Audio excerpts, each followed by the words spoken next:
This is joy of heaven. As we celebrate the feast of the dedication of the Basilica of St. Mary Major's Day. A house is more than a building. When it personifies the family within, it is a home. Or at least it should be. That an office building contains businesses, a house, a family, a barracks, soldiers, and a hotel. Guests as merely to cite particular instances of the architectural credo that form follows function. Buildings look like what they do. When they don't, everyone suffers from the incongruities. A modern sports stadium doesn't look like a medieval Gothic cathedral, because the two architectural forms have two different functions, to entertain and to worship God. Today's feast commemorates a building, not a person. It is a memorial to the baptism, or dedication, of one of the oldest churches in Rome dedicated to the Virgin Mary. The Basilica of St. Mary Major, meaning the greater or larger Church of St. Mary, was first built in the 350s, in the decades after the legalization of Christianity in 313, when the church could finally build big. After the Council of Ephesus dogmatic definitions on Mary as the God-bearer in 431, the basilica was restored and rededicated.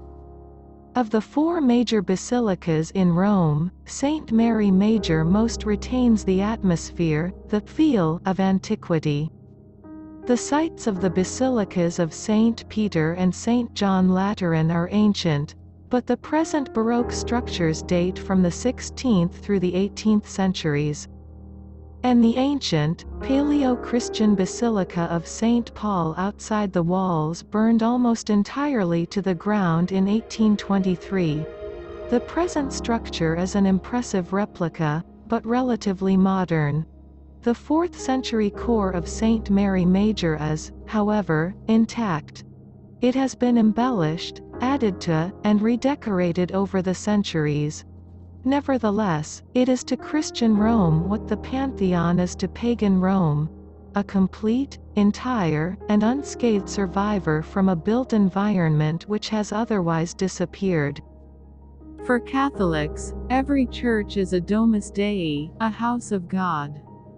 Whether it is full of 1,000 souls, or silent and empty, it is a house of God. A church does not just keep one warm when it is cold, or dry when it is wet. A church does not become such only on Sunday. A church is more than a shelter, just like a home is more than a house. A good church is theology in stone. It reflects the truths it teaches in its very shape, in its steps, in its arches, windows, doors, lighting, marble, statues, mosaics, floors, and altars. Every Catholic church should be able to pass the deaf test.